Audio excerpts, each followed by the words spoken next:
Assalamu alaikum mes chers amis. Assalamu alaikum Souleymane Ba. J'espère que tu vas bien. J'espère que le petit Souleymane va bien. Hein? Amadou Saoul, maître des lumières, maa ngi lay nuyu bu baax a baax. Eya Diallo, doomu Pikine, mon cher, j'espère que tu vas très bien. Sensé Gom, maa ngi nuyu bu baax a baax. Tey nag dama amoon benn petite fenêtre d'une heure ma ne naa ci profiter ñu soulever un débat bu nga xamante ne nii c'est un débat qu'on a eu l'habitude ñun d'avoir dans nos discussions, la question monétaire. Grand Bal Diagne maa ngi nuyu di nuyu ñëpp ma leen di ñaan ku ñëw rek na ku dugg rek na partager comme ça ñu mën a dugg ci débat bi. Tey li waral li tax ma ñëw dugg live comme ni ngeen ko gisee, ça fait longtemps que defuma woon des live direct, mais li tax ma dugg tey c'est la question bi nga xamante ne nii c'est ça qui fait l'actualité, muy la question de la monnaie, notre politique monétaire avec le franc CFA qui va disparaître. Et c'est l'écho qui va prendre la relève. C'est ça que nos dirigeants, les chefs d'État ont décidé. Al Diallo, maa ngi lay nuyu bu baax a baax. J'espère que tu vas très très bien, que lépp ci jàmm. Donc loolu moo ñu andi rapidement ndax dama gis certaines réactions yoo xam ne dans les réseaux, réactions de panique, nit ñi commencé di wax loo xamante ne nii. Je pense que la vie est un combat. maa ngi lay ziar bu baax Al Diallo. Donc la vie étant un combat, quand on mène certains combats, il faut savoir reconnaître des acquis, mais il faut aussi continuer le combat. Et c'est pour ça que j'ai pris la décision génn tout de suite live. Je pense que ni ñuy débat yi ñu mës a suivre ñëpp xam nañ sama position sur la monnaie. Yàgg naa ko wax nekk naan franc CFA pour ou contre franc CFA rek, ça c'est une mauvaise manière de poser le débat. Il ne s'agit pas d'être pour ou contre. Il s'agit de savoir ce que c'est que l'économie, c'est quoi la monnaie dans l'économie, pour xam ban politique monétaire lañ war a am. À partir de là luñ ñu tegal dinañ ne lii d'accord nañ ci, mais dañu bëgg plus. Wala dañuy xeex pour am plus, parce que lu nu moomal suñu bopp dañuy xeex pour am plus. Mais boo xamul luy politique, luy économie, luy politique monétaire ak lan la monnaie di jëriñ, da ngay nekk naan pour ou contre, alors que débat bi du pour ou contre. Ñun ñëpp xam nañ ne on sort de l'esclavage, on sort de la colonisation et que nous voulons le développement économique. Développement économique soo ko déggee mooy dañu bëgg les entreprises yi nekk au Sénégal, nekk dans l'Afrique de l'Ouest, am une capacité de création de richesse pour mën a dundal sunu africains yi, sunu frères yi, ñu am ci ay emploi ba noppi ñuy exporter à l'extérieur. Voilà ce dont on a besoin. C'est ça le développement économique. Mooy parallèlement à la vie sociale, notre activité économique, sunu entreprise yi mën a créer suffisamment de richesse, mën a am de l'argent, mën a am des rendements, mën a demander soxla nit ñi di leen liggéeyloo. Loolu lañ soxla. C'est ça l'économie. Ñun loolu mooy suñu objectif. te yaakaar naa loolu ñëpp d'accord nañ ci. bu ñu xamee ne ñun dañu bëgg entreprise yi yokk, seen alal yokk, seen rendement yokk, ñu bëgg croissance économique, création d'entreprise, loolu lañ bëgg suñu réew. Monnaie dafa nekk lu nga xam ne du question monnaie, c'est pas billet bi wala pièce bi nga yor sa poche. C'est pas ça la monnaie. La monnaie en réalité c'est ce qu'on appelle la politique monétaire. Mooy naka la ñuy jëfandikoo système monétaire pour assister, renforcer la création de richesse. C'est ça la véritable question. Et il y a trois instruments, trois outils yu nga xam ne c'est très important yoo xam ne état bu nekk da ko war a maîtriser, parce que loolu mooy koy permettre mu mën a dimbali économie pour économie mën di créer richesse. Pour que cette économie di créer richesse, il faut que nga am capacité, am une autonomie, une indépendance ci sa politique monétaire. Il faut que l'État wala réew yi nga xam ne ñoom ñoo bokk espace économique bi ñu mën a am une liberté décider selon leurs besoins économiques lan lañ war a def. Ça c'est le premier élément yi nga xam ne dañ ko soxla. On a besoin d'une liberté de dire ce que nous voulons et de choisir pour nous-mêmes sans que kenn di ci dugg. Donc bu ñu xëyee tey nañu France à partir d'aujourd'hui génn na totalement ci bépp décision bu ngeen di jëlati concernant votre monnaie. Ça, c'est un combat qu'on vient de gagner. Il faut reconnaître qu'on vient de gagner un combat pour la libération de notre espace économique. Parce que li ñu njëkk a soxla mooy pour notre développement économique, c'est d'être indépendant sur comment on prend nos décisions pour développer notre économie. Cette indépendance-là, tey am nañ ko tey xeex nañ ko la jeunesse xeex na ko tey ba obtenir na que l'on soit capable nous-mêmes d'avoir ce qu'on appelle une autonomie, décider de nous-mêmes au niveau de notre banque centrale, décider nous-mêmes kenn dootu fa toog di siéger. Il faut qu'on soit conséquent. Bi ñuy wax ak nit ñi dañ leen ne franc CFA li tax mu am ay problème mooy day bloquer l'autonomie de pouvoir décider librement de quelle politique monétaire pour le développement sama économie man. Donc loolu tey on peut dire que voilà un premier combat qui est gagné. Mais monnaie li tax mu am solo nga war a am sa autonomie décider monnaie. Maintenant après il faut prendre de bonnes décisions. Les bonnes décisions c'est quoi? C'est que la monnaie, banque centrale dafa am capacité créer ce qu'on appelle la création monétaire à travers le crédit, de financer les banques commerciales yi di financer les entreprises, di financer les ménages. Ce processus où la banque, la politique monétaire permet d'alimenter l'économie, di dundal économie, di ko jox ndox, di ko jox essence pour économie bi di marcher. Ça c'est important. Loolu moo tax nga war a am sa liberté. Si tu as la liberté de décider, tu as la liberté de pouvoir créer de la monnaie, créer de la création monétaire, le crédit, de financer ces entreprises avec un taux d'intérêt intéressant. Donc première importance ou liberté bi nga xam ne am nañ ko mooy léegi nous pouvons décider nous-mêmes de volume de création. Puis après ban usine mooy defar suñu monnaie ñu koy fay. Usine bi mën na nekk France, mën na nekk Italie, mën na nekk Allemagne. Moi, j'aurais préféré qu'il y ait des entreprises africaines en Afrique capables de créer des monnaies de qualité.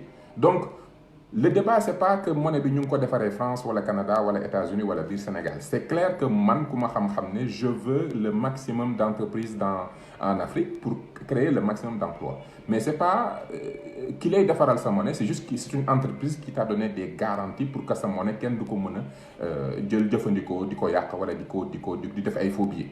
Donc c'est ça l'enjeu. Donc première importance su monnaie pour nit ñi xam ne du question billet bi wala pièce bi monnaie avoir la liberté de pouvoir décider soi-même de sa politique monétaire te permet de pouvoir créer et faire du crédit. Deuxièmement, c'est le taux directeur.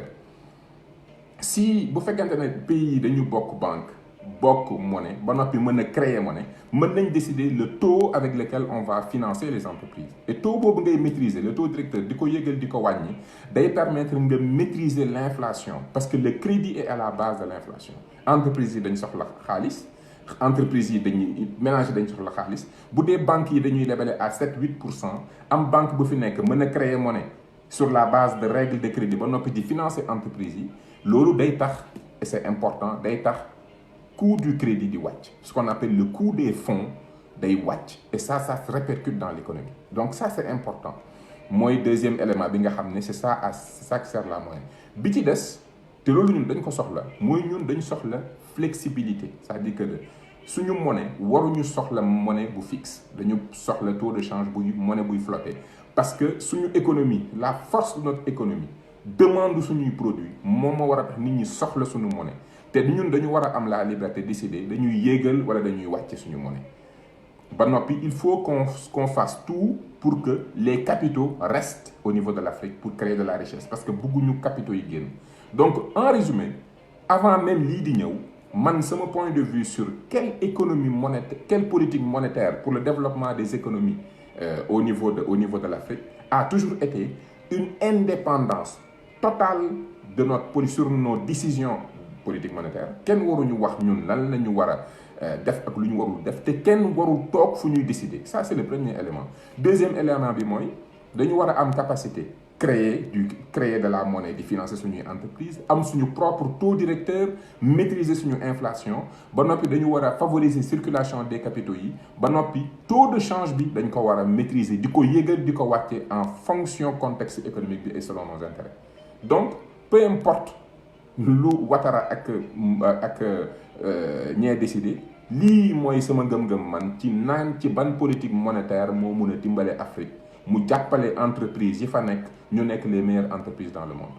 Léegi bu ngeen xamee loolu ba noppi ne lii laa gëm nañu xool on change de nom tuddatul franc CFA ECO la tudd.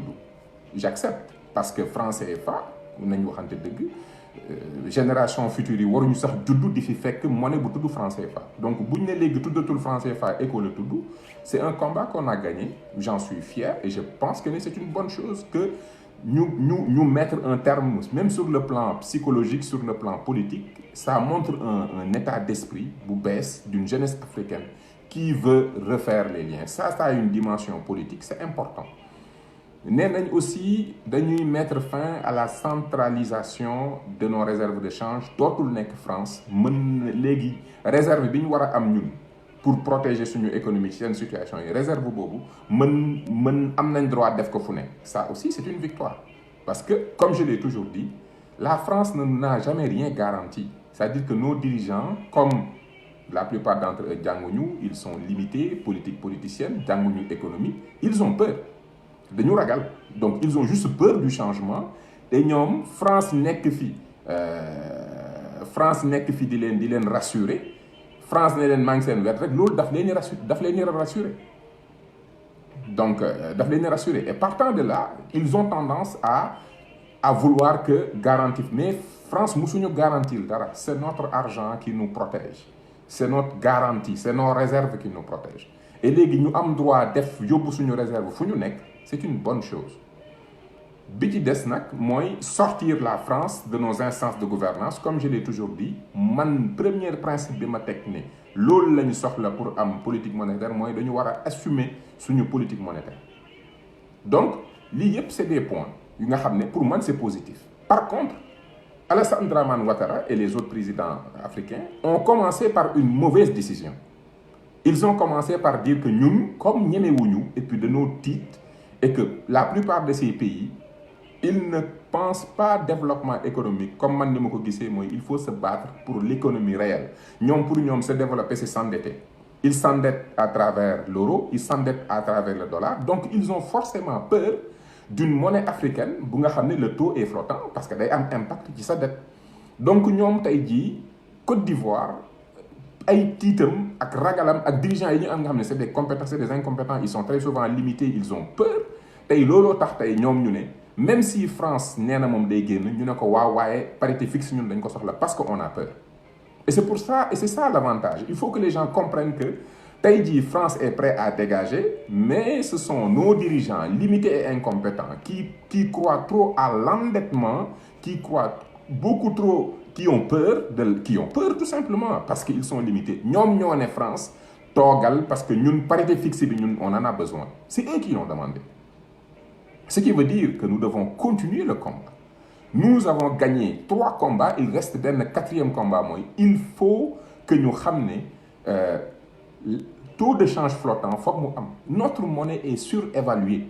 Gis naa tam nit ñi di tiit naan waaw CFA dafa nar.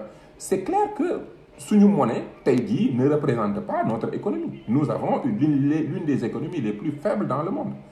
Suñu économie ne représente même pas 1,6% des valeurs ajoutées dans le domaine industriel dans le monde. On a une économie faible que la France a surévaluée. Donc ñun valeur monnaie bi ñu am franc CFA c'est pas vraie valeur bi. Mais en même temps c'est pas forcément li France bëgg parité fixe bi ñu nar a tegal du forcément loolu. La valeur de notre monnaie doit dépendre de la puissance de notre économie, de notre valeur ajoutée. Ñun à travers notre économie ñun ñooy décider ban parité la ñuy appliquer parce que le taux de change, le taux directeur et la masse monétaire sont les 3 éléments les plus importants de la politique monétaire. Moom sa monnaie Ça veut dire que yow yaay décider sa monnaie noo koy yëgalee noo koy wàññee yow yaay décider quand tu fais du crédit ak yaay décider le taux avec lequel tu fais du crédit. Ces trois instruments-là, loolu mooy politique monétaire. À quel taux je finance? Quand est-ce que j'injecte de la masse monétaire? Et quand est-ce que j'augmente mon taux de change et quand je le baisse? Loolu mooy politique monétaire. C'est ça les instruments. Donc quand tu sais que yow tu es un pays pauvre, tu n'as pas d'industrie, tu veux développer l'industrie, tu veux développer tes entreprises, yow li nga soxla mooy justement un taux de change qui flotte en fonction des situations, en fonction du contexte. Tu as besoin de ton indépendance pour décider de toi-même de quoi tu fais de ta monnaie et tu dois décider de ton coût, de ton taux directeur. C'est ça la monnaie. Donc aujourd'hui, c'est à nous de continuer le combat. Il y a des acquis importants, mais c'est à nous de continuer et c'est toujours le débat. La France, au fond, n'a jamais été le problème. La France ne fait qu'en fonction de nos dirigeants et de leur niveau d'incompétence et de limite. Bu dee dirigeants yi ñu am dañoo ragal, ils ont besoin de la France parce que de nos titres xamuñu nu affaire yi di fonctionner, ils sont limités. Alassane Dramane Ouattara gis nañ ko mu ne la France CFA monnaie bu baax la bés bi Macron xamee ne Alassane Dramane Ouattara ak les Macky Sall sont impopulaires et que dafa ragal pour le sentiment français ak les entreprises françaises mu commencé def lii. Léegi nag damay ñëw ci li nga xam ne moo tax France accepte deal bi parce que France bu ko accepté rek c'est parce qu'il y a une raison. France amul choix, il faut ñu changer nom bi parce que ça le fait passer pour un esclavagiste. Réserve de change yi il accepte de le perdre. Mais France dafa am intérêt ci taux de change fixe bi. Et c'est ça, France daf ci am intérêt mais ñun amuñ ci intérêt. Parce que le taux de change fixe day faciliter capitaux yi di jóge Afrique di dem France. Day faciliter aussi entreprise française yi nekk France di liggéey foofu di jaay Afrique. Day faciliter le fait que seen capitaux yi di mën a génn di dem à l'extérieur. Alors que ñun bu ñuy jouer sur le taux de change, à cause du taux de change, tu préfères garder xaalis bi nekk Afrique nekk en écho. Taux de change bii flotte day tax yow da nga koy préférer garder Afrique di ci liggéey mais bu fekkente ne yow parité bi est fixe tout le temps mën nga jël xaalis bi nga liggéey Afrique génne ko Afrique yóbbu ko Europe. Voilà pourquoi Macron accepte que Dramane Ouattara lui dise waaw ñun de franchement bu ñu sañoon parité fixe bi des. Parité fixe bi ça avantage les pays africains qui ne croient qu'à l'endettement en euros et en dollars. Mais parité fixe bi ça arrange les entreprises françaises et la France parce que ça permet fuite des capitaux. C'est ça la vérité. Donc tey parité fixe bi bu fi nekkee c'est une décision de nos présidents qui favorise en toute indépendance. C'est une décision de nos dirigeants qui favorise les entreprises françaises. Je suis sûr et certain que si nos dirigeants avaient été courageux et disaient que ñun dañu bëgg taux de change bu flexible, on veut décider nous-mêmes soxlawuñu parité fixe. Nous croyons à la création de richesses. Nous croyons à notre compétence à créer des entreprises. Nous croyons en nos ressources humaines. Nous croyons en notre économie.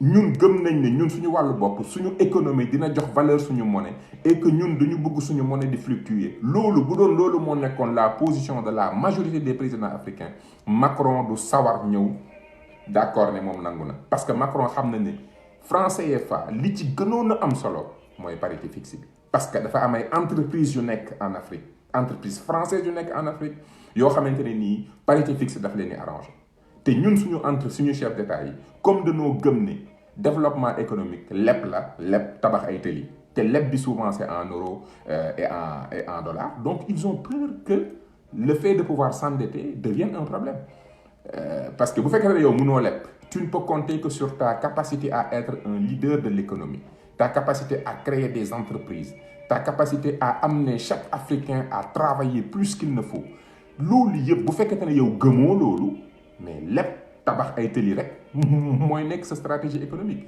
et partant de là une monnaie trop faible une monnaie qui fluctue avec la dette que tu as en euros et en dollars loolu daf lay tiital tiit boobu moo tax tey ku mel ni Alassane Dramane Ouattara bi ñu amee léegi l'indépendance de décider de ce que nous voulons de notre économie tiit boobu tapet boobu ragal boobu moo tax mu ne moom il préfère que ñu am toujours parité fixe. Et France est très content parce que France a toujours été intéressée par parité fixe mais nit ki boo bëggee dara far ki te xam nga ne lii du intérêt africain bi mais comme africain bi ki ko diriger dafa incompétent moom bu la ko demander tu ne peux que être content donc il faut qu'on continue le combat pour que nos autorités comprennent que ñun li ñu soxla en tant que espace économique dañu soxla espace bu nga xam ne on a la capacité de création monétaire à travers le crédit dañu am taux d'intérêt buy yéeg ak a wàcc ba noppi ñu am taux de change bu nga xam ne nous le gérons en fonction de nos intérêts parce que ñun conditions yi ñu soxla te parce que dañu bëgg xaalis bi des biir Afrique te pour xaalis bi des il faut que taux de change bi di fluctuer parce que su fixé rek xaalis bi day génn.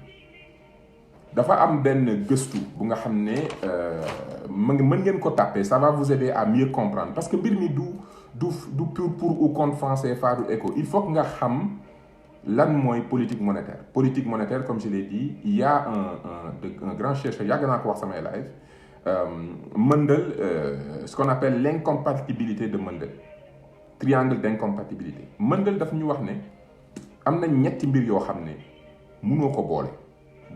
boo nekkee celui qui doit faire la politique monétaire d'une zone dafa am ñetti mbir yoo xam ne mënoo ko boole foog nga tànn mënoo ne yow da nga bëgg xaalis bi di des sa espace ba noppi nga am taux de change bu fixe bu taux de change bi fixé xaalis bi day bouger day génn ko dugg donc soit da ngay choisir taux de change bu fixe xaalis bi di génn ko dugg wala nga tànn su taux de change buy varier nga mën a garder xaalis bi ci réew mi léegi yéenee xool. lan moo ëpp solo garder xaalis bi ci réew wala xaalis bi di bouger mu ne aussi ñaar yooyu dafa am leneen troisième élément bu nga xam ne c'est incompatible mooy autonomie monétaire bu fekkente ne yow sa taux de change dafa fixe tu n'as plus d'autonomie monétaire parce que yow yaay décider donc mu ne dafa am ñetti mbir yu nga xam ne c'est incompatible c'est pas possible nga am autonomie taux de change fixe ak capitaux ak mobilité des capitaux foog nga tànn. donc ñun ci trois variables yooyu la ñuy xool ñun les Africains de manière indépendante avec intelligence ak par rapport à notre plan stratégique de développement lan lañ soxla et moi je le dis de manière claire ñun soxlawuñu taux de change fixe soxlawuñ ko ñun ce dont on a besoin c'est notre autonomie à pouvoir décider du taux de la flexibilité et du taux de change ba noppi nañu fexe ba capitaux bi nga xam ne moo nekk di circuler en Afrique mais bañ a génn donc ñun mënuñu am parité ak euro arrangé wuñu Chine li may wax nii Chine def na ko Chine dafa amoon indépendance am di wàññi ak di yégal son taux en fonction contexte économique am ak fan la toll ci cycle de production moment d'importation moment d'exportation lu doon utiliser pour wàññi ak yégal monnaie. La Chine n'a jamais compté sur le crédit extérieur mais bu fekkente ne yow comme la majorité des États africains tu crois trop véritablement au crédit étranger mais tu as peur d'un taux de change fluctuant c'est ça la vérité donc il ne faut pas que ñu jàpp ne fi ñu egsi nii c'est pas bien si c'est très bien ce qu'on a gagné d'un point de vue purement politique. La jeunesse africaine a posé un premier pas. D'un point de vue de la gouvernance, les transferts de capitaux vont nous tuer, effectivement.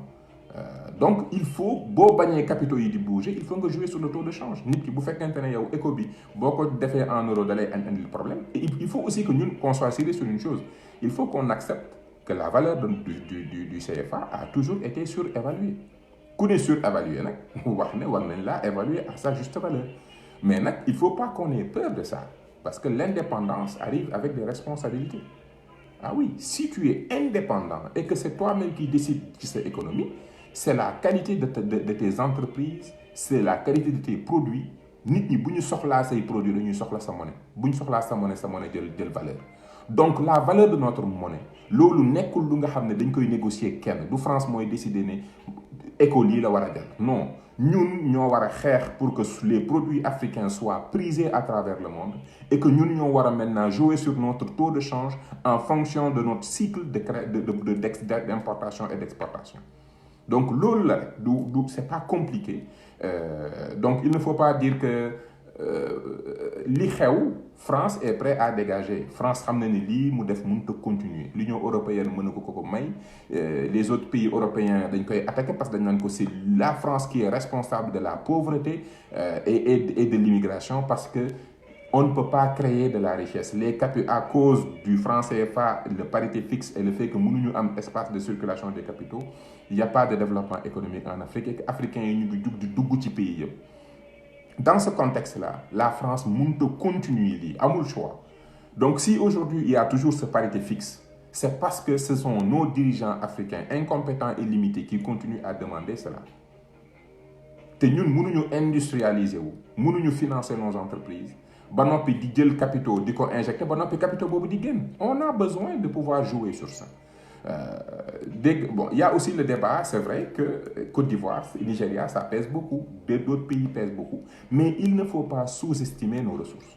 Le nombre est important, mais les ressources sont fondamentales. Et nous menons jouer sur beaucoup de choses. Il y a de très petits pays qui, aujourd'hui, économiquement, ont réussi le développement économique. Donc, c'est vrai, il nous faut trouver maintenant bon rapport avec le Nigeria. C'est un autre débat. Mais le débat d'aujourd'hui, moi, nous, la nouvelle génération, nous savons exactement ce qu'il nous faut comme politique monétaire. Nous le savons. Il faut nous battre pour l'avoir. Et ensuite, une fois qu'on aura notre autonomie, notre propre monnaie, décider et ramener une politique monétaire, logique, il va suivre. Création monétaire, fluctuation, conserver les capitaux. Après, maintenant, on va voir quels sont les rapports qu'on va avoir avec les autres pays. Le même Côte d'Ivoire, le même Nigeria, quelle relation économique on doit avoir. Ici, le Canada fait affaire avec les États-Unis, qui est une superpuissance. Pourtant, le Canada, avec sa banque centrale, avec son taux directeur, avec sa politique économique. Donc, l'OLIEP, c'est des éléments importants qu'il faut prendre en considération. Donc, nous de nous battre pour un combat, mais quand tu te bats pour quelque chose, il faut savoir ce que tu veux. Ce que nous voulons, c'est l'autonomie, l'indépendance et de pouvoir décider nous-mêmes. Nous l'avons. Et aujourd'hui, nous venons de l'avoir. Sauf que nos dirigeants ont choisi de préserver quelque chose que ce n'est pas dans nos intérêts. On n'en a pas besoin. Parce que nous avons un endettement, une création de richesse, une économie, ce qu'on appelle l'économie réelle. Donc, voilà l'élément que je tenais à l'amener rapidement parce que j'ai vu certaines réactions, alors que non. L'indépendance a une conséquence. Si nous voulons être indépendants, il nous faut être responsables. La valeur de notre monnaie doit être déterminée par la qualité de notre économie. Et pour que nous ayons une économie, il faut que nous ayons une autonomie monétaire pour pouvoir décider nous-mêmes sur tous les plans. J'applaudis quand on change le nom. Politiquement, ça a un sens. J'applaudis quand la France dégage de nos zones de prise de décision. J'applaudis. J'applaudis aussi quand nous maintenant nous plaçons une réserve. Parce qu'au fond, la France n'a jamais rien garanti. C'est notre argent qui a toujours garanti notre monnaie. Si nous réservons, nous devons garantir. C'est juste que nos dirigeants étaient des peureux et que nous ne savons pas. Donc, pour nous, France de les rassurer. Et jusqu'à maintenant, quand Alassane Dramane Ouattara demande encore que malgré tout, nous conservions parité fixe, c'est parce qu'il a toujours peur. Et c'est normal. Ils ont peur. Mais c'est nous, la nouvelle génération, à leur dire, très bien, nous voulons plus. Nous voulons plus. Parce que on ne peut pas se développer dans ces conditions-là. On ne peut pas se développer avec parité fixe. Parité fixe, ça avantage la France parce que dafa am ay entreprise yu fi nekk te entreprise buy liggéey ci zone li mu soxla mooy lam fay liggéey mu jël ko yóbbu ko ci réewam. Avec parité fixe bi xaalis boobu flux boobu day mën a nekk. Mais avec une parité buy flottant nga xam ne ñun en fonction de notre cycle économique ñun ñooy yéegal ak di wàññi loolu du leen arranger. Et c'est pour ça que Macron est très content de laisser tout mais de garder la parité parce que ça l'arrange. Mais nous, on gagne un combat sur l'autonomie. Maintenant, c'est à nous de nous battre encore une fois pour nous avoir maintenant la possibilité de pouvoir jouer, utiliser notre autonomie de manière intelligente. Et c'est ça aussi la responsabilité. Nous avons élu des présidents, ils ont peur. Macron, Macron est dans le domaine de l'économie.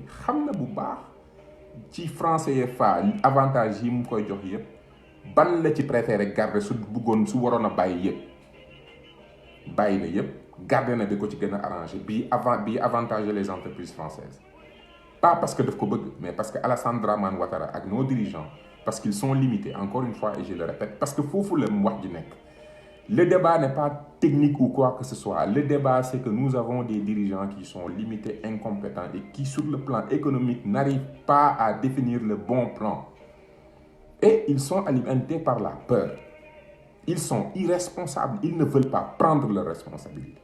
De dire à leur pays ce langage de vérité qui est, si nous voulons nous développer, il faut qu'on ait notre propre monnaie.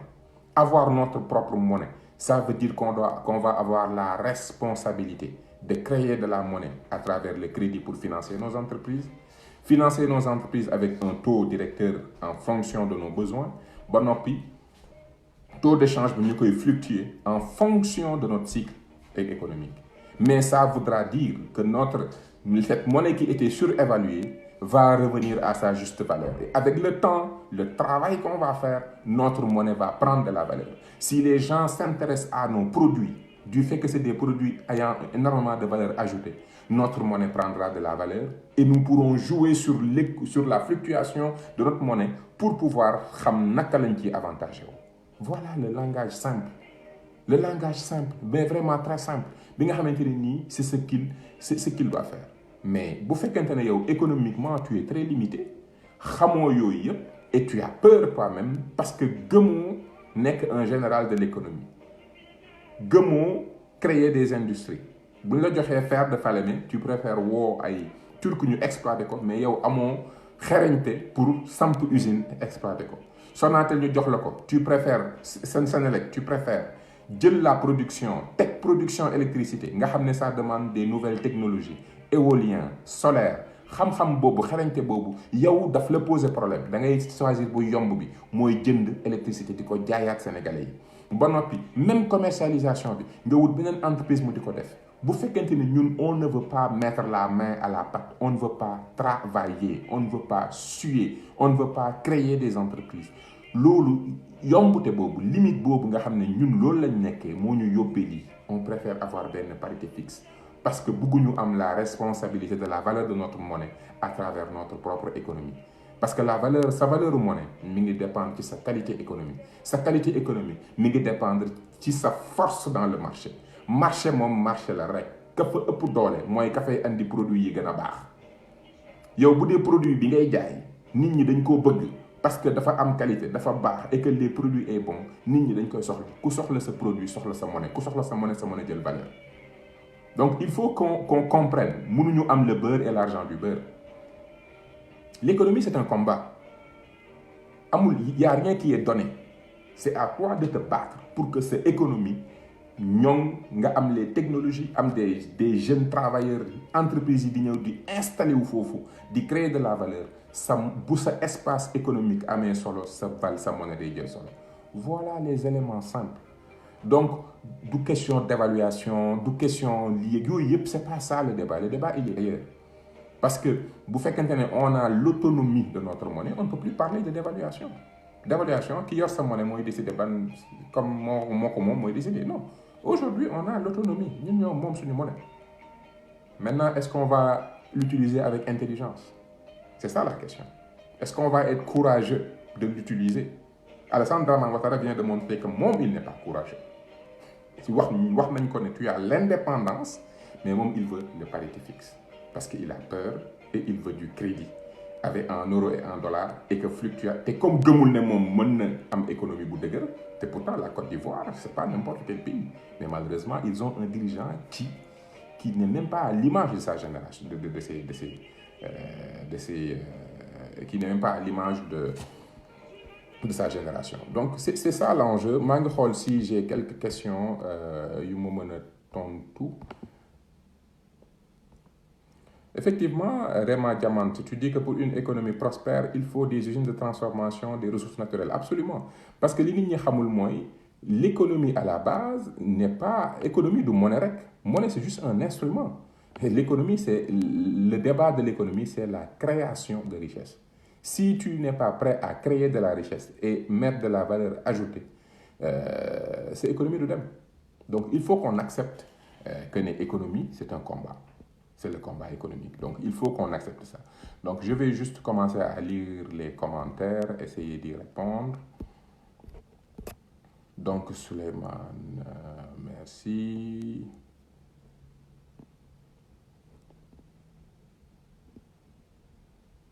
Merci pour les partages. Je pense que les peuples africains ont besoin de plus d'explications sur ce sujet. Effectivement, les Africains ont besoin de plus d'explications. La responsabilité moom saa dafay ñëw ak La liberté vient avec des responsabilités et une conscience de quel instrument li nga yor sa loxo lu mu doon. C'est vraiment important.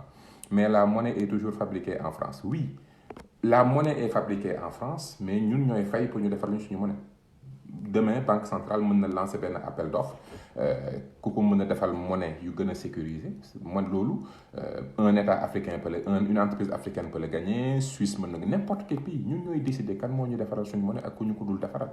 Donc il faut qu'on soit libre et indépendant de décider qui va faire notre monnaie. Mais sa monnaie c'est pas parce que da ngaa fay nit defar ko looloo tax kooku moom ko non moom sa monnaie mi ngi nekk le fait que yow yaay décider kañ ngay defar kañ ngay créer monnaie di ko jox entreprise yi par crédit avec les banques kañ ngay décider du taux directeur ak kañ ngay décider du taux de change. Loolu mooy moom sa monnaie moom sa monnaie ci ñetti éléments yooyu la nekk nekkul ci ban dëkk lañ ko defaree franc CFA bu ñu ko doon defaree Sénégal jamono jii du tax ñu moom franc CFA. Waaw, l'Afrique subsaharienne fait partie du monde le plus pauvre à cause de la malgouvernance. Effectivement. Donc, da ngay gis ne lii problème de gouvernance monétaire là. C'est parce que nous avons des dirigeants qui ne comprennent pas ce que c'est que la monnaie. Il nous faut une monnaie flexible, l'arrimer dans un panier monnaie sans faire de devise internationale. Effectivement. Kunta Kinte mu ne il faut une monnaie flexible, l'arrimer dans un panier de monnaie, soit en faire une devise internationale pour que l'on puisse avoir une maîtrise de notre taux de change. Absolument. Il y a le système du panier où tu définis la valeur de ta monnaie en fonction de plusieurs monnaies. Ça, moi, c'est nous qui décidons. Maintenant, est-ce que nous avons envie d'être responsables de nous? C'est ça la question. Et Alassane Dramane Ouattara en est la preuve évidente. Machallah, merci les Boundoy.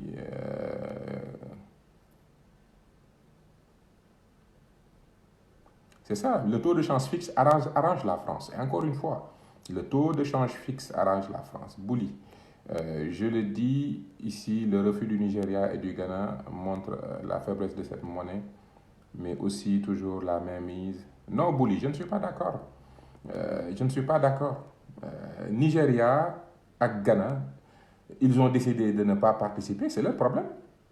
Ça ne change pas le fait que moo tax affaire bi du question pour compte franc CFA lu Ghana décider ak lu Nigeria décider ñun loolu suñu yoon nekku ci ñoom ils peuvent décider de ce qu'ils veulent ñun dañu war a xam ñun lan lañ soxla xam-xam da nga war a am xam-xam ne je veux le développement lan mooy développement mooy quand mes entreprises produisent, ont du financement, ont du crédit, recrutent des emplois et sont dans une croissance. C'est ça le développement économique, c'est pas autre chose. C'est quand l'activité de création de richesse est suffisamment rentable pour permettre une vie sociale de qualité. Loolu développement économique. Loolu buñ ko soxla dans tous les pays du monde, on a besoin des instruments mooy ay jumtukaay d'un point de vue économique. Jumtukaay yooyu politique monétaire daf ci bokk. Politique monétaire lu tax mu bokk ci mooy politique monétaire da nga war a am liberté décider yow sa monnaie loo ci def ak loo dul def. Te liberté monétaire mooy premièrement nga mën a créer monnaie à travers le crédit am un taux directeur de qualité ba noppi mën a jouer sur la fluctuation de ton taux de change. C'est ça loolu boo ko xamee ñu jox la ko même bu crédit bu Nigéria keneen bëggul yow sa yoon nekku ci parce que yow loo tuuti soxla nga loolu ci sa espace économique pour mën a avancer. Donc li keneen décider c'est leur intérêt. Nigéria xam nañu tax bëgguñ bokk Ghana xam nañu tax bëgguñ bokk. Ça ne change pas le fait que ñun dañ soxla suñu autonomie monétaire dañu soxla suñu instrument monétaire et c'est ça le débat. Pourquoi 1 euro et les autres monnaies sont supérieures au CFA? Mais parce que ces économies sont plus importantes que les nôtres. Ces espaces économiques sont plus fortes. Encore une fois, l'économie, la monnaie en tant que telle n'existe pas. Monnaie, c'est juste une représentation d'une valeur. Billet bi ak pièce bi ak monnaie dématérialisée bi ne fait que représenter une valeur économique. Cette valeur économique, bu fekkente ne zone bi nga nekk c'est pas une zone économiquement qui est fort dans le marché, mais bu ñu soxlawul sa produit sa monnaie du am valeur. Dollar li tax mu am doole, euro li tax mu am doole, mais parce que c'est des économies super puissantes. On a besoin du dollar parce que dollar donc ñun bu ñu bëggee suñu monnaie jël valeur, il va falloir que ñun ñu am économie yu nga xam ne ni di mettre sur le marché des produits à valeur ajoutée. Bàyyi jël fer bu ñu gas di ko jaay mais jël fer bi transformer ko en inox. Xaalis boobu valeur ajoutée boobu ñuy def ci produit à travers l'industrialisation les nouvelles technologies mooy tax nit ñi soxla suñuy produit ku soxla sa produit soxla sa monnaie bu ñëpp soxlaa sa monnaie jël valeur c'est aussi simple.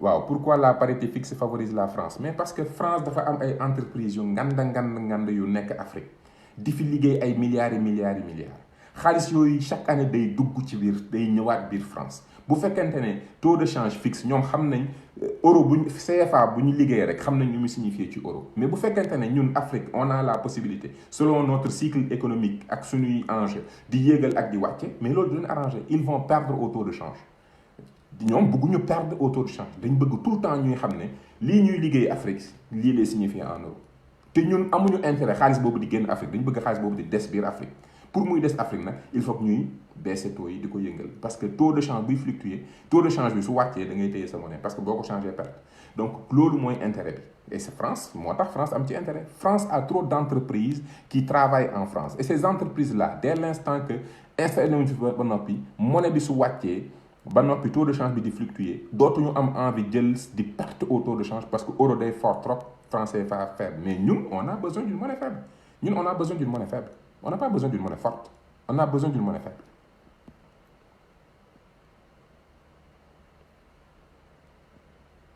C'est grave ils ne veulent pas avoir une indépendance économique voilà c'est-à-dire que ne esclave bu yàggay nekk ci esclavage da ngay xëy libéré ko mu ne moom ci kër gi la bëgg ko toog li Martin Luther King doon jàngale esclave tool ak esclave biir kër esclave bi ne ci biir kër yi nga xam ne maître bee koy jox fu mu tëdd fu mu lekk fu mu naan ba noppi kooku esclave boobu mi ngi ci jàmm mais esclave bon jàmm en parenthèse mais esclave bi ne ci tool bi moom nga xam ne bés bu ne ñu dóor ko ay fooy muy nekk ci naaj bi di liggéey kooku boo ko joxee liberté mu daw waaye esclave bi ci kër gi l'esclave de maison entretenu par le maître kooku moom boo ko libéré mu ne non maître man bëgguma dem man je veux rester mooy Dramane Ouattara dañ ko libéré mu toog.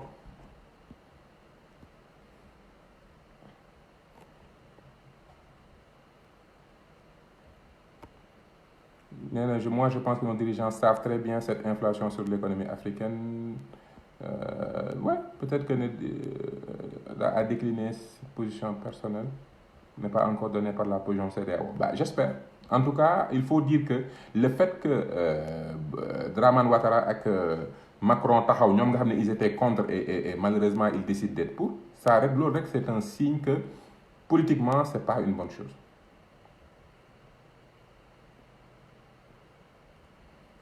Alors, Bouligalissa, si nous rappelons les 4 principes du franc CFA, parité fixe garantit le trésor français, convertibilité libre les capitaux, centralisation des échanges, dépôt trésor public, le premier point est toujours là. Mais c'est ce qu'on vient de dire, le premier point est toujours là parce que nos dirigeants l'ont demandé et ça arrange la France. France est prête à tout lâcher, sauf ça. Comme je l'ai dit, si les Africains avaient dit que la parité fixe prenait fin, Macron ne serait pas aussi heureux de venir nous annoncer ça. Mais xam na ni li gën a am solo d'un point de vue économique, c'était la parité fixe. Et il l'a conservé. Et on doit continuer à nous battre pour obtenir maintenant cette liberté. C'est aussi simple. Décider de notre industrialisation. Absolument, on doit financer notre propre économie. Même réserve de change bi ñuy wax mais FMI am na mécanisme pour bu ñu soxlaa xaalis ñu mën ko am foofu. Donc on n'a même pas besoin de la France. C'est que bon, quand tu es un complexé, moom tu es un complexé.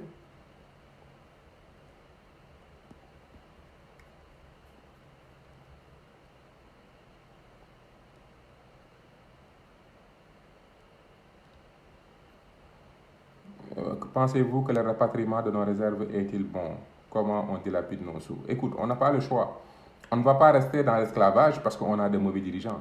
Il faut rapatrier nos fonds et choisir de bons dirigeants qui ne vont pas dilapider nos fonds. C'est ça la solution. Parce que ñaari problème on règle pas deux problèmes en maintenant un des problèmes. On a deux problèmes. Nos réserves de change sont en France et on a de mauvais dirigeants. Il faut régler ces deux problèmes et avancer. Mais il ne faut pas dire on va laisser notre argent en France alimenter la France parce que nous, on a de mauvais dirigeants.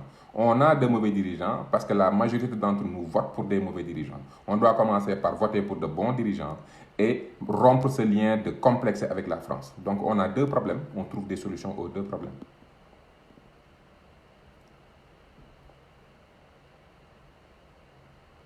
Effectivement, l'éco est arrimé à l'euro, alors que on devrait l'arrimer à un paquet de devises, par exemple. Ça aurait pu avoir plus de sens.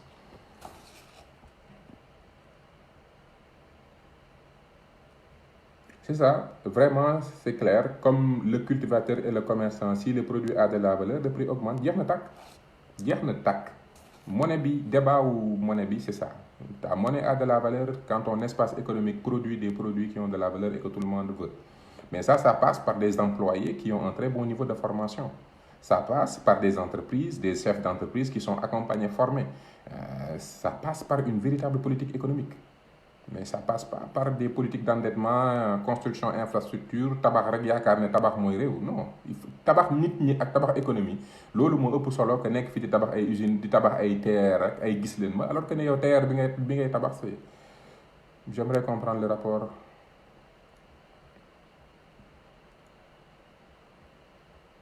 Bah, les autres présidents, généralement, ils sont comme Ouattara, ils sont derrière Macron.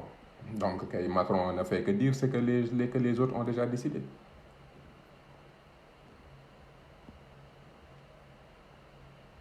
Alors,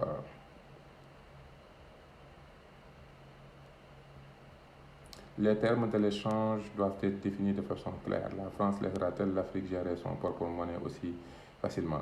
La France laissera-t-elle... Il faut pas donner à la France plus d'importance qu'elle n'a pas. Il n'y a pas que la France dans ce monde. Il y a l'Allemagne, il y a l'Espagne, il y a les États-Unis, il y a l'Italie. Toog naan la France sax day wane encore benn peur que nous avons ndax France dinañu bàyyi. Mais France dinañu bàyyi mu neex ko dinañu bàyyi mu naqari ko. Il faut qu'on soit courageux les gars. On ne peut pas demander l'indépendance ba noppi naan indépendance mi est-ce que waaj dina ma bàyyi bu la bàyyeeg bu la bàyyiwul daf la war a bàyyi. Si on doit y laisser nos vies, on y laissera nos vies. Si on doit se battre, on se battra. Mais notre liberté n'est pas à négocier et on ne doit pas avoir peur d'être libre. Que France bëgguñu bàyyi ñàkk bëgguñu bàyyi. Si tous les Africains, la majorité des Sénégalais pensent comme cette nouvelle génération, Sankara Boré, Benen Sankara Djoudou, à un moment donné, ils vont s'arrêter. C'est comme ça la marche des nations. On ne peut pas avoir peur de notre propre liberté. En quoi aujourd'hui est-il pertinent d'avoir une souveraineté monétaire sans capacité de production de nos économies? Ça, c'est une belle question, mais ça montre ce qu'on appelle le serpent qui mange sa queue. Tu dis, Lassana Gassama, tu dis à quoi ça sert d'avoir une souveraineté monétaire si notre économie n'a pas une capacité de production? Je te retourne la question. Comment une économie peut avoir une capacité de production sans politique monétaire? La politique monétaire est un intrant à plus de production de nos entreprises. Pourquoi actuellement nos économies ne sont pas aussi productives comme on le devrait? Parce qu'on a une mauvaise politique économique. Et dans cette mauvaise politique économique, il y a le refus d'utiliser les instruments monétaires. Donc tu ne peux pas réfléchir en disant, bon, tu peux réfléchir ça, mais ce n'est pas logique de dire, lu tax ñuy soxla am liberté d'utiliser notre monnaie bu fekkente ne ñun suñu économie doxagul. Non, c'est parce que amuñu liberté, amuñu responsabilité ak comprendre ñu nan lañu war a jëfandikoo suñuy monnaie moo tax suñu économie mel nii mu mel. C'est l'autre sens.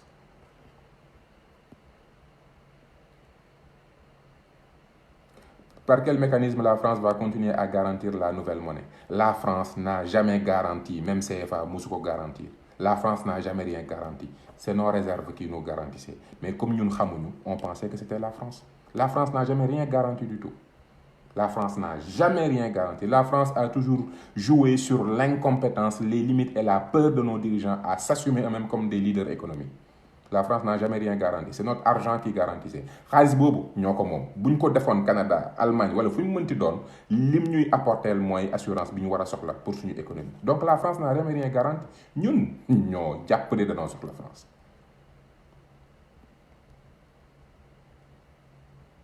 Je prône une forme d'autarcie pour nos économies si nous voulons nous sortir.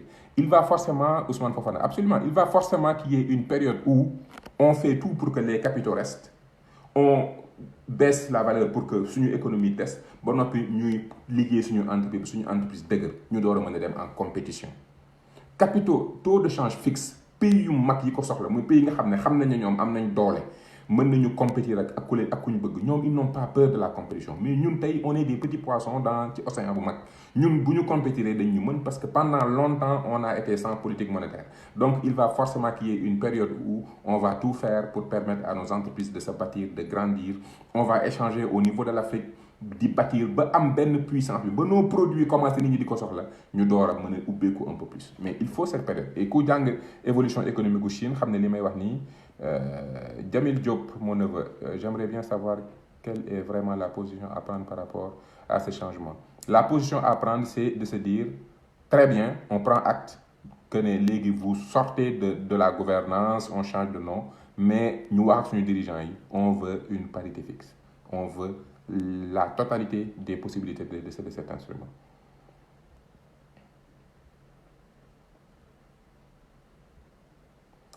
Absolument, il y a trop de brainwash. Nit ñi dañuy wax ci monnaie te xamuñu luy monnaie. Da ngay gis nit ku ñëw bind livre pour ou contre franc CFA, alors que le débat n'est pas pour ou contre franc CFA. Le débat c'est quelle politique monétaire pour un pays africain dans ce siècle. Loolu boo ko xamee di nga xam lan la ñuy dégager te luñ la tegal di nga ne bëgg naa lii mais des na parce que xam nga li nga bëgg mais soo xamul li nga bëgg naan pour ou contre. Il ne s'agit pas d'être pour ou contre, il s'agit de savoir qui tu es, ce que tu veux et où tu vas aller. Boobu ku la tegal lu nga xam ne du lii di nga ne ko li nga andi nii d'accord mais lii bokku ci. mais nag boo xamul li nga bëgg xamoo foo jëm xamoo yaay kan mais da ngay nekk di topp nit ñi rek di topp nit ñi rek.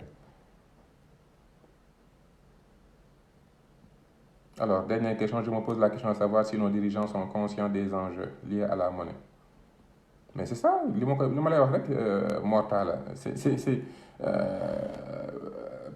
am patriotisme c'est bien mais aussi am xam-xam parce que du question jaay xam-xam wala dara. Être patriote c'est bien mais mën ko taxul nga xam ko parce que xam ko mooy tax nga mën ko bëgg sa réew fa lay commencer nga commencer gëstu di gëstu ba xam lii la sa réew soxla nga doxalee noonu et c'est absolument fondamental. Donc bugguma affaire bi yokk laa xam naa ne gudd na c'était juste une sortie rapide que je voulais faire parce que j'ai vu des réactions d'évaluation non il s'agit pas de ça. Ce dont il s'agit mooy on se battait sur plusieurs points. On a obtenu le plus important, mais nos dirigeants continuent à se comporter comme des esclaves de maison. C'est ça la triste vérité. Aïda Lucille Thiam, maa ngi lay nuyu bu baax, respect à toi aussi. Donc maa ngi leen di gërëm di leen sant. Donc je rappelle que encore une fois, arrêtons de nous poser la question non. Nañu gëstu ci économie. Maa ngi leen koy wax yéen ñëpp dem leen ngeen def recherche sur ce qu'on appelle l'incompatibilité de Mendel. Na ngeen ko bind incompatibilité.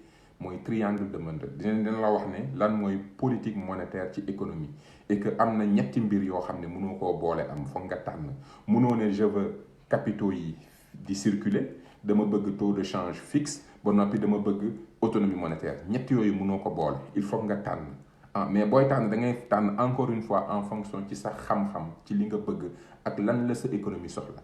Ñun Afrique dañu soxla période bu nga xam ne dañuy bâtir une industrie dañu soxla suñu liberté une autonomie dañ ko soxla ba noppi ñun dañu soxla taux de change flottant ba noppi dañu bëgg capitaux yi des fi donc parité fixe bi tey mooy li nga xam ne dañ ko war a continuer di ko xeex parité fixe euro bi foog mu deñ c'est juste uniquement ça qu'il faut continuer et continuer le combat pour l'Afrique le combat pour nos entreprises le combat pour notre propre proximité. Donc merci beaucoup yéen ñëpp Mamadou Faye Moustapha Isidore Kassé Rema Diamanka maa ngi lay nuyu Pape Mbalo quel rôle de la Banque centrale face aux banques étrangères? Mais le taux directeur est un outil important banque bu fi mënti nekk mënoo di jaayee quand il y a une banque centrale boobu daf lay lié. Banque centrale daf lay enfermer dans ce qu'on appelle une fourchette opérationnelle parce que le fait que mu wax ne man banque centrale ku soxla xaalis dinaa lebal ci 1% te ku fi soxla ma rémunérer la à 0,50 day tax toutes les opérations vont se faire entre 0,50 et 1 et ça ce qu'on appelle la fourchette opérationnelle et c'est ça qui fait que toutes les autres banques mënuñu di lebalante lu ëpp tant que tout le monde est limité à un taux au taux directeur li ngay tegal client bi mënta cher. Et c'est comme ça qu'on maîtrise le taux du crédit. Et le crédit, c'est ça qui alimente la création d'entreprises. Parce que day gis entrepreneur bu ñëw am ay bons de commande yu bees soxla xaalis dem ci banque bi su amul xaalis mais banque bi day dem leb mais ki muy leb bu ko naree lebal lu ëpp day dem ci banque centrale lebal ko à 1% mais banque centrale xaalis boobu mu koy lebal dafay créer lebal ko bu ko fayee mu détruire ko ce qu'on appelle la création et la destruction monétaire. Loolu dinaa ci gën ñëw mais c'est ça comme ça que ça marche yooyu nag bu ko nit ñi xamul te boo koy wax sax nit ñi yaakaar ne kii li muy wax nii c'est extraordinaire ici au Canada c'est comme ça que ça marche bu ngeen def tapé leen Banque du Canada ngeen dugg fa li may joxe nii yëpp di ngeen ko gis comment Banque du Canada fonctionne bu ngeen comprendre rek di ngeen génn ci faux débat yi ay pour contre franc CFA ak éco non dañu war a xam ñooy kan dañu war a xam fan lañ jëm xam ban instrument lañ soxla bu ñu xamee ni politique monétaire bii lañ soxla ku ñu jox nañ leen jox nga ñu waaye joxoo ñu lépp lii dañ koy soxla dañ koy xeex et c'est pas question jox ñu dañ koy xeex ba am ko Alassane Dramane Ouattara nag bon il est dépassé par son peuple c'est aussi simple que ça donc maa ngi koy yamale fii di leen souhaiter un bon dimanche. Il faut faire un enregistrement vidéo et le partager. Effectivement dinaa ko télécharger dugal ko sama page YouTube. Encore une fois merci beaucoup di am mbégte. Adja Marie Diop, peux-tu venir sur la carré économique alors inflation investissement balance. Inch'Allah dinaa ñëw une prochaine fois. Est-ce que l'émission sur les billets continue? Est-ce que l'émission des billets continue à rester entre les mains du colon? Non, il faut faire la différence entre création monétaire ak usine bi nga fay soo waree créer mu defaral la. Usine bi nga fay, peu importe sa nationalité, c'est pas ça qui nous intéresse. Ce qui nous intéresse, c'est avoir la souveraineté, la liberté de pouvoir créer de la monnaie quand on pense qu'on doit le faire, de pouvoir augmenter le taux ou le descendre, le taux directeur, mooy le taux de financement des banques, ba noppi décider du taux de change. C'est ça la liberté et ça nous l'avons. Demain banque BCEAO mën a décider ne monnaie bi ñuy imprimer Sénégal France léegi Allemagne la ko yóbbu parce que am na entreprise allemande bu koy def à moins coût wala boog y a une entreprise sud-africaine qui le fait en meilleure qualité. Entreprise bi ñuy defaral pied xaalis bi moom yoonam nekku ci da koy defar ñu fay ko donc c'est pas parce que France lañu ko defaree rek que France mooy décider kañ lay defar ak ku du defar non ñun ñooy décider. Et pourquoi pas nañ ko jël andi ko Afrique parce que africains yi war nañu mën a am capacité defar des monnaies de qualité tout simplement. Tu vois, ça c'est un élément d'industrialisation par exemple, c'est plus d'emploi. En tout cas, merci beaucoup. maa ngi leen di gërëm yéen ñëpp di jégalu nag des fois je manque de temps mais chaque fois mbégte lay doon. Fatima Diardiou, merci à toi. Merci à tout le monde. Vraiment jaa ngeen jëf ci remerciement yeeg support yi partage yi. Man maay am mbégte am fierté vraiment ci parce que liñ naan peccum liir su neexee ndey ji moo téye ca mbagg ya li may def su amee solo c'est parce que yéen vous y accordez de l'importance su ngeen ci accordewul woon importance du ma ko def parce que luy jaay rek c'est parce que dafa am ñu ko soxla tout simplement donc c'est vous qui faites la valeur de tout. Encore une fois moo ni noonu rek la monnaie c'est votre appréciation qui fait la valeur de ce que je fais. Li may def su amee valeur c'est parce que yéen a ko apprécier su ngeen ko apprécier wul woon du am valeur. En tout cas ma leen di remercier yéen ñëpp mënuma citer ñëpp. Adamaka Bouli, mon jeune frère, vraiment je te salue et puis je t'encourage aussi sur l'excellent travail que tu fais et les questions pertinentes. maa ngi lay nuyu yéen ñëpp di leen dox dig daje ba beneen yoon.